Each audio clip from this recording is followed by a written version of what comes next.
I guess I can go ahead and get started. I'll wait a couple more seconds here until this looks like it's actually going to go up. We seem to have always a problem with the. I guess that's better right there with the internet. And this time of the afternoon, when I'm using my phone on the phone connection to the internet, it's even worse because everybody's talking on their phones during rush hour and et cetera, et cetera. Looks like we got somebody there. Hello, as you come in. How you doing? Today is the 5th of June, 2023. Welcome as you come in. I'm Roy Potter, of course, and I don't usually do these on Monday, but seeing as how there's this big celebration throughout every U.S. area, territory, even in embassies across the world, in certain places, others they don't dare do it, but you all can read between the lines and you'll know what I'm talking about, okay? Obviously, if I'm going to talk about a rainbow in June, which is Pride Month, you probably should get an idea of where I'm going with this. So I'll be talking somewhat in code, but I think you'll understand what I'm saying by the time this is over with. Believe it or not, I haven't prepared much for this. Sometimes these things just kind of download to me, and I'm not given much time to explain as far as how I studied it out because I really didn't. I looked up a few words, did my Notaricon, as I've told you before. Notaricon is, just for those of you who want to know, is because I've done it many times, is dividing up the Hebrew words into their individual letters and seeing what the meaning is of those individual letters, which contribute to the meaning of the word. And that's something that hardly any Hebrew scholar does. Not even many rabbis do it because it's considered mysticism, okay, by a lot of people, and they just don't go there. But I can tell you, as I've shown you in the past, that it really does work. And that's what's meant by no scripture is any of any private interpretation. You get the interpretation from the words and the letters themselves in the Hebrew, not the Greek. But at any rate, so I did a little of that, but not really much else. I am so disturbed. I even see, the DOD, just everybody doing this. I'll probably get in trouble for doing this, but sometimes you just got to speak up, and I am. This is what's going on in the western part of the world these days is the recipe for destruction. I mean, there are a lot of things that you can do, but when you start meddling with these things, and also, of course, as I've said before, with children and those types of things, uh, however you look at God, if you just want to say it's the universe and cause and effect, it has an impact, and it's always bad. But let me go ahead and get started on what I would like to talk about, which is the rainbow and what it really symbolizes and what it really is. Some people say, well, it's just a natural occurrence in nature, sunlight passing through water crystals, water droplets, which are then bent into, like a prism, into the different colors, which is symbolic in and of itself, actually, when you think about it. Light being divided into its different wavelengths, very important. But I'm going to keep it on a rather much more simple level and just show you some important correspondences and why it's wrong to take the rainbow and use it for illicit, nefarious, improper purposes. Because you're really stealing from God. I don't care if you're Jewish, Christian, Hindu, I don't really care, okay, what you are. This is something that means a lot, and it is in the scriptures, both the Old and the New Testaments, and elsewhere. And it means something very, very specific and very, very beautiful and very, very important.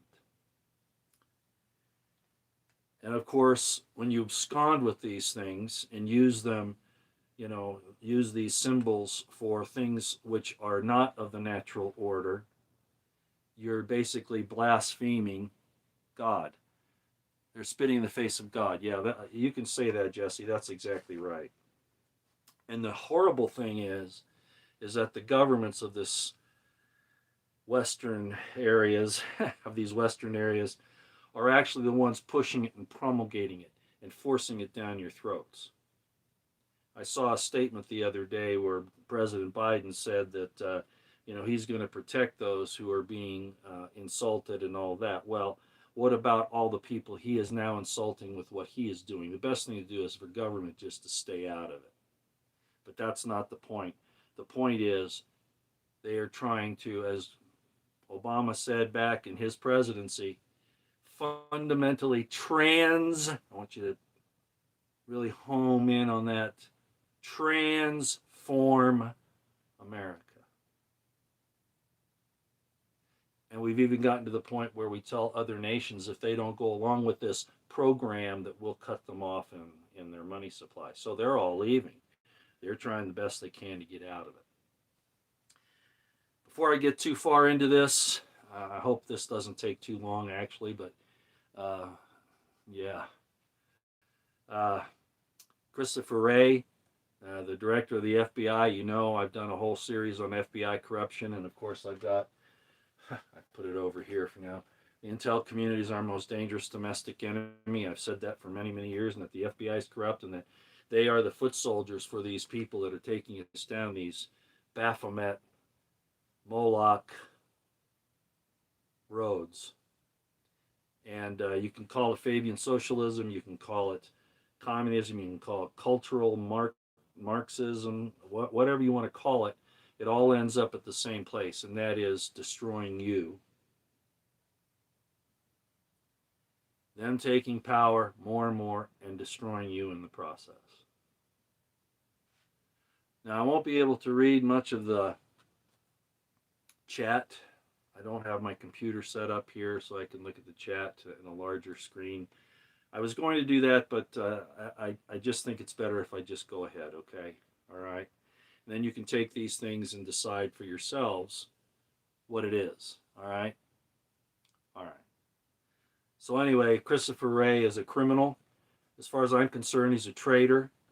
And he and other people that we could name are the ones that interfered in our elections and continue to do so, and interfere in the justice system and protect the guilty and attack the innocent. Fidelity, bravery, integrity? No, that's not them at all, and it hasn't been for a long time. But that did come out today, that he finally brought in this thing on the Bidens getting pay for play when Joe Biden was vice president. If you don't know about that, go check it out. It's starting to come out today. They've been working on it for quite some time. Wray was threatened with contempt of Congress. I don't think that really scared him. I think he still thinks he's untouchable. And under the present system, he probably is. And I don't know what the remedy is to get these people to justice when the very people who are supposed to be promoting justice and going after the guilty are themselves the ones who have been doing the crimes. I don't know how this is going to work out. The DOD is not going to help, even though they're supposed to help take care of domestic issues as far as enemies are concerned. But they're all bought off too, as you've often heard me say. But this is all, everything I'm talking about now are kind of downers, right? So let me get into the rainbow thing. Other than the fact that the rainbow has been absconded by a very nefarious group of people. And I'm going to show you why. As we go and we talk about some of the greatest sins that anyone can commit, basically the number one sin really is pride. Pride goes before the fall. You've heard all the statements, right? There are all kinds of scriptures about pride. Pride is what the leaven. When you have leaven, and the Jews would take their leaven out of their houses, the leaven represents pride because it puffs up, right? The leaven, as it bakes or even just sits there at room temperature, it expands. It's puffed up in itself, and so it's symbolic. The leaven is symbolic of pride. So the Jews would take all of these leavens out of their house. They would take everything out from the leaven, and really what it's about is cleaning your soul of pride, because pride is really the centerpiece of all other sins. Let's take the first commandment, for instance: thou shalt not have any other gods before me. I'm not saying you have to believe in the Bible. I'm just showing you some principles here.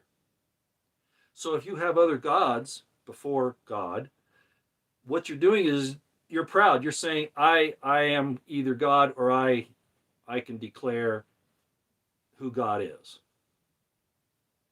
All right. All of those commandments.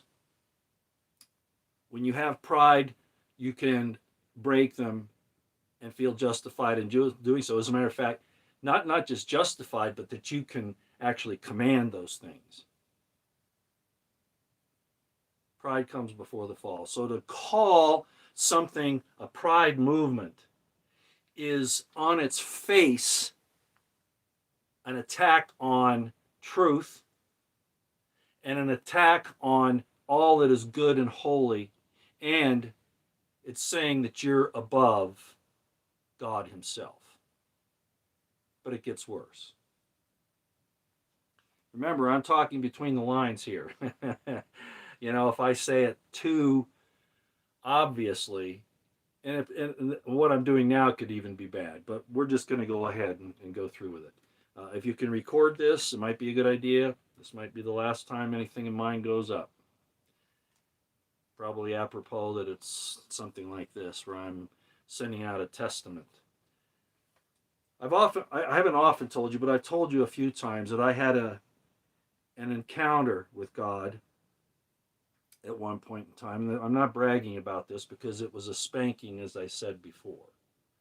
It wasn't that he came and told me how wonderful I am, and I'm going to get everything I want, and that I can't ever do anything wrong. That kind of thing. No, it was a spanking. It was, you got to get yourself in gear here, bud. But there was something about it that I told you, and it has to do with a lot of people's misunderstanding of the rapture. And I have very little, if any, respect for Paul. He plagiarized, the Apostle Paul. He plagiarized a lot of things. Jesse, who's here now, VP Earthwatch, has done some work on that and some presentations, and a lot of other people have. I'm not saying that James and the Jerusalem church, the Jerusalem council, were perfect either. As a matter of fact, I have a lot of problems with James and the Jerusalem church. If you understand what the Dead Sea Scrolls are about and what the book of Acts is about and all of that, James did some really strange things, because there was not just a religious, I should say, a spiritual battle going on. There was a political battle going on. Okay? And James even slipped out of what he should have been at certain times and fell into those traps. For one thing, for instance, even though he told Paul not to go to the synagogues, the Jewish people, and Paul did it anyway, even though he agreed not to, regardless, James told him to send the money back to Jerusalem Assembly, the community. The money was always the issue. It's just like I said about some other things, which I'm not going to bring up here. Much of what you see there are economic policies and economic rules, not so much maybe even what God wanted. And that's why I wrote the book, The Crimson Thread, which Guy Bouillon talked about in an article, and I put it in the last video. I wrote that to show that, despite the fact that this person, as Jesus, was connected to this Essene movement and all of that, the Essenes were Sadducees, basically. Okay, that's really what they were, and kind of a refined group of Sadducees, better than the ones that were, there in Jerusalem, but in the temple area. But the point is that Jesus said, no, you're setting up stakes. You're going too far. I'm sticking with the Torah. I'm not putting up extra stakes. Another way he put it was, you make for commandments the doctrines of men. Okay? So I do have a problem even with the Dead Sea Scroll community, the Qumran community, the Essenes, the James group. However, I have almost no respect for. Okay, and you all who follow me know that. But let's talk about a few things. Let's go ahead and get into the rainbow. What is the rainbow, and why is it that this thing has been basically kidnapped, absconded, taken, and used for something like this? What is the reason for that? I just saw somebody have the. That's right. We're going there, Jacinth 7. You already know where I'm going. The correct reference to bow. Good. I'm going to cover that. Okay. You can see I've got them up here. All right. If you're looking at this, this is saying the meaning of the rainbow. Strong's in Greek, it's 2463. It actually says rainbow in the Greek. It's the word iris. There's no such word for rainbow in Hebrew. It's a group of words together. It's the bow in the cloud. And the word for bow is 7198, which is kesheth. I've got it written right here. And the word for cloud is 6051, which is anon. Okay? So in the Old Testament, in the Hebrew, you don't see rainbow, you see bow in the cloud, but it means the same thing. Okay? And where you find this is in some very interesting places. You see it in Genesis 9, 13 to 16, after the flood, when God says he set his bow in the cloud, right? And the really interesting one is in Ezekiel, because the one in Ezekiel 128 goes along with the one in Revelation, the description in Revelation 4:3 and 10:1. So let's read those. I'm going to read the Ezekiel one. Well, no, let's go ahead and read the Revelation one first. Okay, in the one in Revelation 4:3, let's read that real quick. I need my glasses, believe it or not. Oh, and I do have a drink with me tonight. But as I've often told you when I talk about spiritual things, it's not alcohol. This is, again, something I do quite a bit of. Organic apple cider vinegar with the mother in it, okay? And it's diluted a little more than I usually do because I already had one glass. All right. So let's read this. Revelation 4:3. And I think you're going to be able to understand really quickly why this particular symbol was stolen from God and used by very evil people.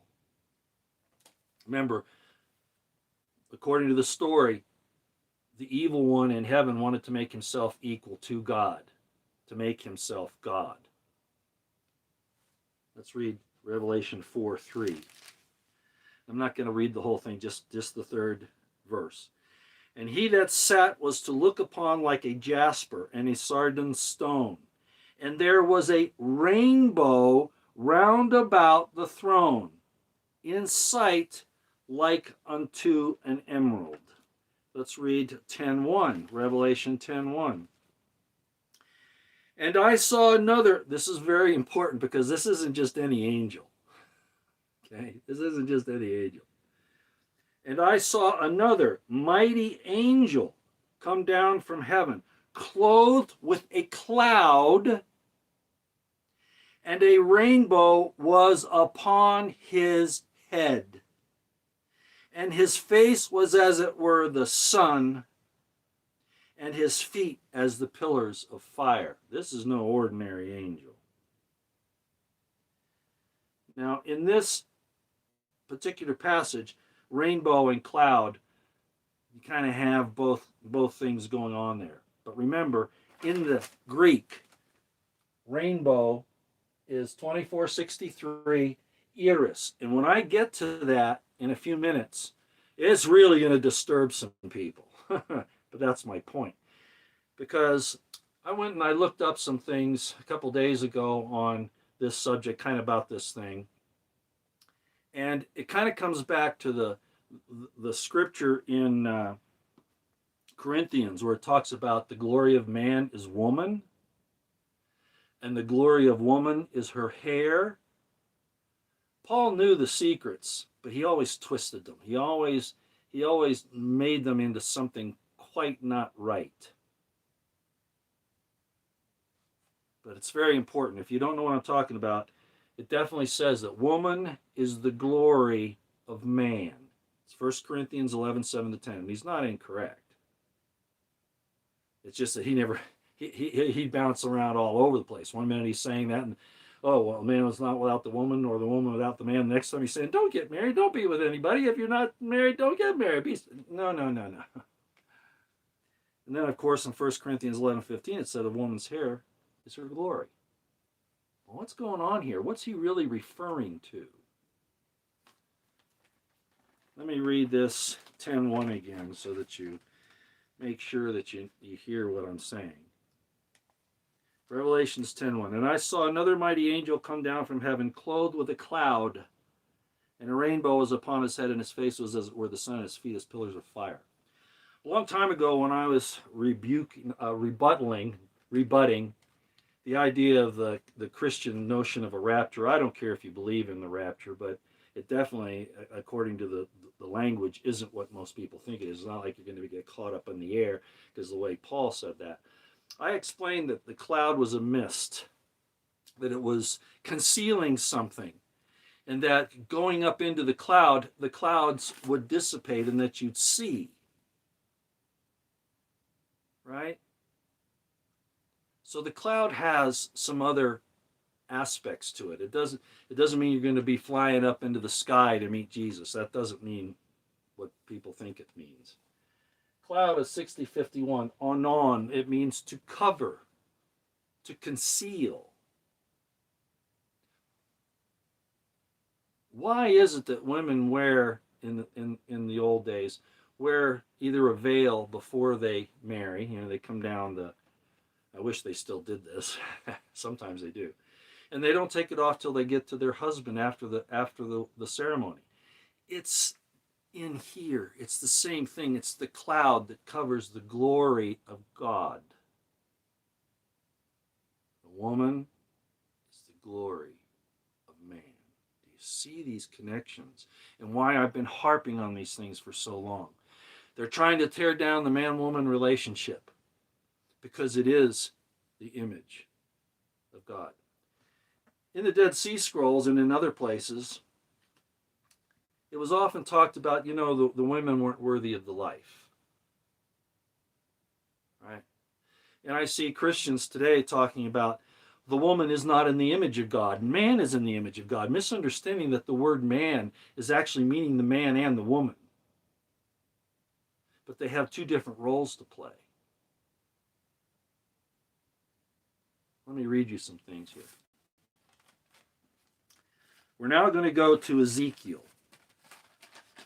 Okay? Well, let's go to Genesis first.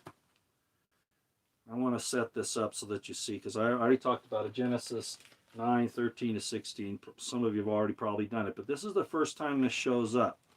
Okay? Genesis 9.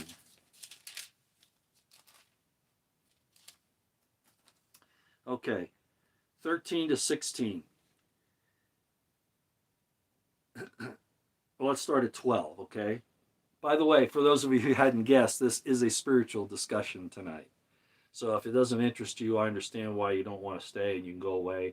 But be advised, this entire month. June is supposed to be Father's Month, where there's a Father's Day, right? How do we get just a Father's Day, but we get a PRIDE month? Do you see what they're doing to you? Do you see what the celebrations are going on all over the place, especially in government places? I should tell you where we are, ladies and gentlemen. So here we are. And I'm being pretty bold to come out here and do this, but like I said, if I go down telling the truth, I go down telling the truth. So Genesis 9. I'm going to start at 12, verse 12. And God said, this is the token of the covenant, which I make between me and you and every living creature that is with you for perpetual generations. I do set my bow in the cloud. There's the rainbow. And it shall be for a token of a covenant between me and the earth. And it shall come to pass when I bring a cloud over the earth that the bow shall be seen in the cloud, and I will remember my covenant which is between me and you.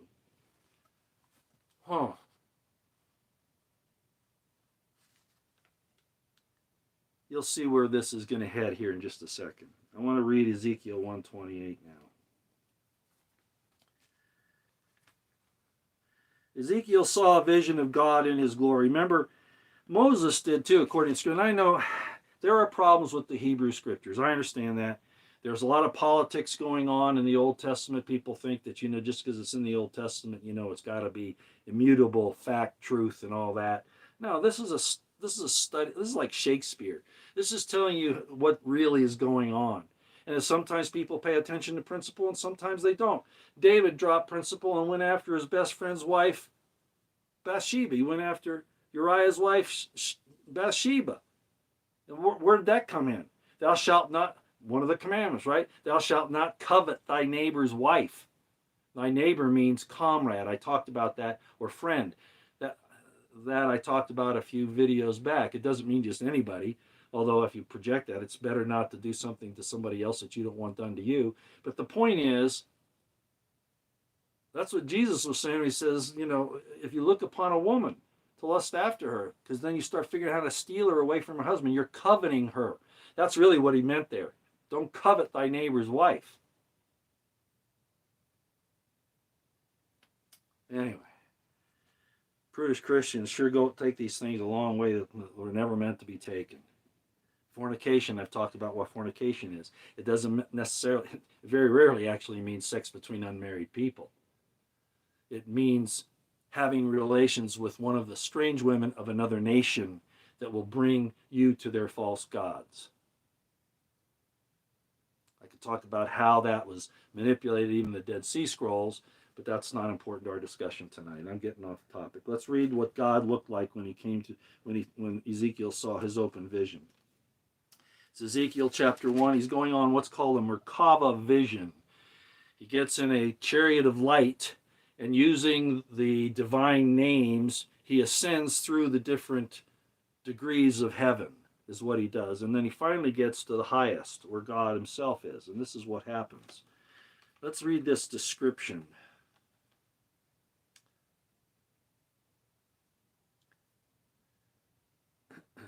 I'll skip most of this. I'm going to go right down to, let's start at verse 26. This is Ezekiel chapter 1, starting at verse 26. And above the firmament that was over their heads was the likeness of a throne, as the appearance of a sapphire stone, and upon the likeness of the throne was what? The likeness as the appearance of a man above upon it. And I saw as the color of amber, God's glory is gold, amber colored, along with what was later described as, in later literature, the Shekinah, as the appearance of fire round about within it, from the appearance of his loins even upward. He has loins? Oh, no, God, no. Yeah. And from the appearance of his loins even downward, I saw as it were the appearance of fire, and it had brightness round about it. Imagine this in your mind. As the appearance of the bow that is in the cloud in the day of rain, so was the appearance of the brightness round about. This was the appearance of the likeness of the glory of the Lord. And when I saw it, I fell upon my face, and I heard a voice of one that spake. You get the significance of the rainbow now. This is the appearance of the likeness of the glory of the Lord. And these people have stolen it for this debauchery. They're saying they're God. And they're saying you have to obey them. And where's this thing going? Where's it going? You can't even speak up against, because you can't speak against God. Yet the real God says, let us sit down and talk. Let us reason together as one man reasons with another. You can't do that with the people that have absconded with this symbol of God himself. Read all of Ezekiel 1. As I started to talk about at the beginning of this, when I had this situation that happened, God came out of a cloud. The cloud hides his glory.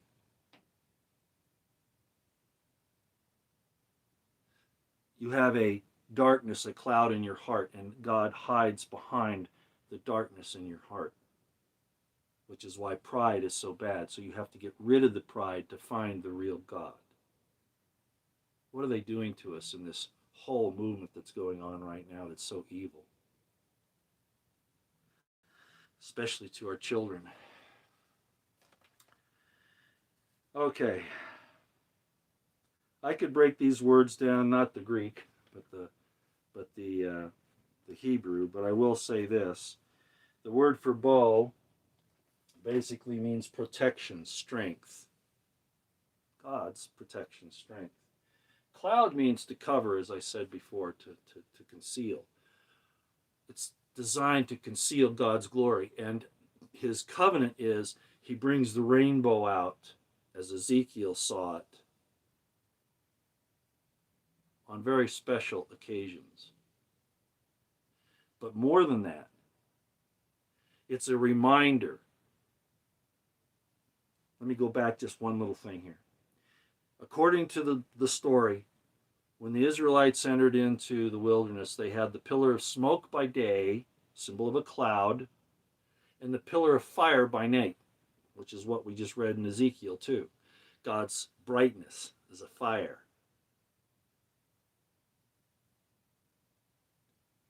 The rainbow in the daytime, in the cloud, is God's glory coming out from behind his concealment. And what is the purpose of him doing that? Because the promise is he will be with you. The rainbow is a symbol of God's presence. His Shekinah. In later years, it was called that. And the interesting thing is, it's not just the male portion of that. It's the female as well. Why is the woman veiled? You don't really know it's her until she takes the veil off. And then her husband receives her.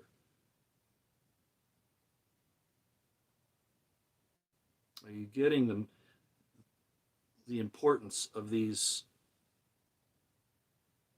ideas? Are you starting to see? So God's telling you that he and his female counterpart are there. They're revealing themselves to you. They're saying, we're here. Why do you think they're trying to cover the sun? If the sun is covered and there's no more sun to shine, will there be another rainbow? Now I realize a rainbow is a natural occurrence, but do you understand the significance of it when you look at Ezekiel and see what it's talking about there? I'm going to read something to you out of Strong's. I've told you, and this is not definitive. I've told you before that Strong's has some problems, as does Gesenius, the Hebrew lexicon. And Strong's has some problems because both he and Gesenius use their traditional Christian traditions to interpret things, to put them in the Christian perspective, so that they kind of went along with the program. When in reality, if they had used Notaricon, like I do, they'd understand different things, like I did many months ago on the first time you see in the image of God stated in Genesis, right? It's Zelem, and it means the image of God means that you will have righteous judgment in the world, that you will conduct yourself in a righteous manner. That's the image, and that you will judge accordingly. It's not a bad idol like so many people try to say it is. In this case, we're breaking it down in the Old Testament terms, bow and cloud. And I've already explained that. The bow is strength, it's power, right? It's The bow in front of the cloud, it shows brightness, glory, and the cloud itself covers. So sometimes it's there and sometimes it's not. A lot of times it depends on your worthiness or what God has in store for you. Now let's look at the Greek word. Very odd why this came. You said, well, you said that the rainbow has something to do with God's, for lack of a better term, wife, female counterpart. Yeah. It shows up in the Greek. 2463. And I'm going to go to it in the Strong's. 2463. Word 2463 is iris. Now, the iris of your eye is named after this too. The iris is the part, the round part there, because it's round. It's like in the shape of a lot of bows, right? Formed together. So it's 2463. For those of you who have a Strong's, you might want to look at this. It's probably going to shock a few of you. 2463. How did this sneak in to the Greek? Rainbow, iris, comes from 2046 as a symbol of the female messenger. Have I talked about that before? I have I not? Now, Strong says of the pagan deities. Why did the pagan deities have a female messenger? And why is it showing up in a Greek word for rainbow?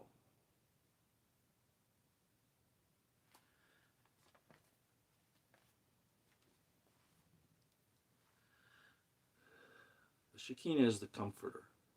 Think about a mother. When you're upset, some people say, oh, that's the Holy Spirit. Okay, well, new term, fine. When you're upset, Dad has, come down and kind of disciplined you a little bit, or maybe giving you something to do that maybe you're not ready to do, giving you a task. Your mother is there to comfort you. It's not a pagan deity. And John used this word as a secret reveal because the cloud covers the secret. So when you are caught up in the clouds to see God, the scales fall from your eyes and you see things as they really are. And the world, as far as the natural order of things, by and large, as I've often said, is a testament of what the truth is and where we came from and where we're going.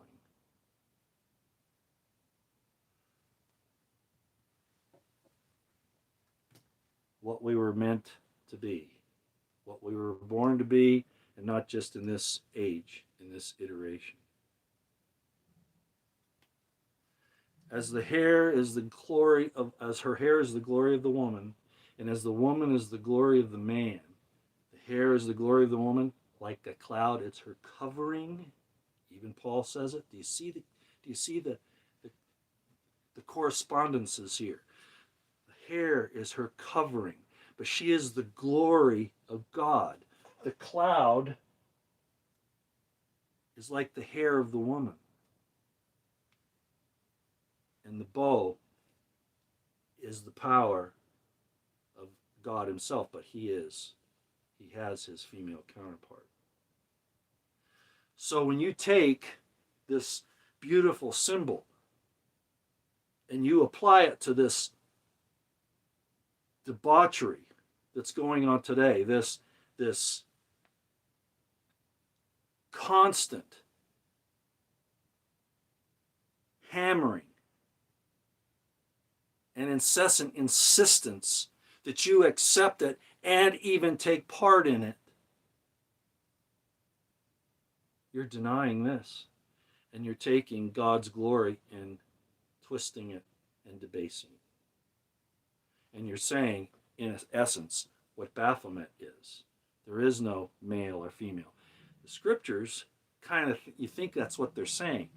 But Jesus was talking about how those people are treated, not that there aren't any. But I'm not even going to go there. It's in the words themselves. There is male and there is female. All this other stuff is Baphomet and Moloch stealing God's glory and their followers going along with it. It's much more serious than a lot of people realize. I have some friends, and I'm not going to get into a lot of details. I have some friends that have some children that are questioning having this supposed gender question. I don't want to use the wrong words, okay, because I've probably done enough already. They need to be guided, not socially constructed into something outside of the natural order. But as it happened in the Garden of Eden, again, it might be just allegorical, it might just be literary commentary, whatever, literature. But like Shakespeare, it has a lot of truth in it.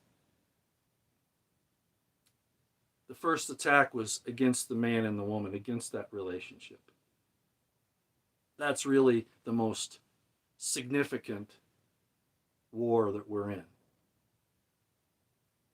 And to take that rainbow and to apply it to what they're applying it to is denying God himself,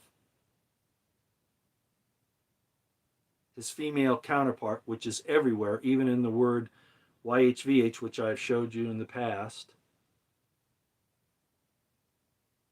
And it shows the division of the male-female relationship as far as their roles are concerned.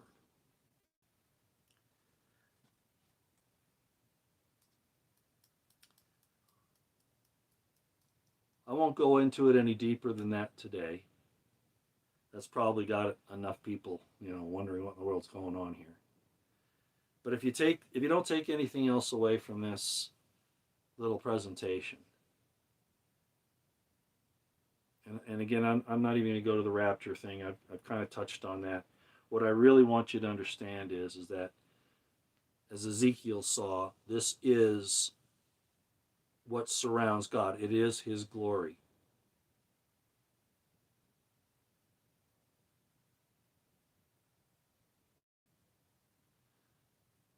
It's his symbol, and it's a symbol of his presence because it brings in his female counterpart as well, the cloud. That's all I got. I won't take questions this time. Okay, it's a little warm in here. It's getting hot outside now. We're getting up into the 80s, mid 80s, and we haven't turned the air conditioning on yet. Trying to conserve energy, I guess you could say. Mostly bills, right? Pay for it. Take these things and research them. Why was the Greek word iris used for rainbow? It means rainbow, but it has to do with a female messenger coming, taking the cloud and parting it so that you can see the glory. There's a lot here, ladies and gentlemen.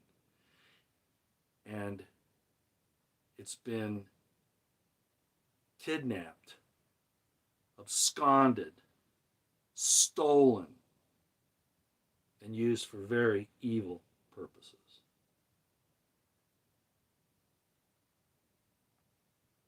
If I don't see you again, it's been nice talking to you. Study these things out. Try to understand, taking the Hebrew words apart and understanding them by what the letters mean. Do I totally trust the scriptures? As I've said before, do I totally trust the scriptures as they're put together?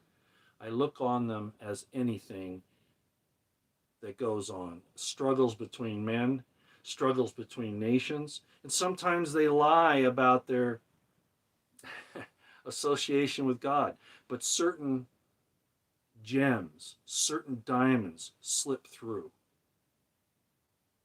and you can use them for your efficacy and for your even the building of your desire to know the truth, and the truth is God, of course. I am the way, the truth, and the life. That's all I got for you out here for now.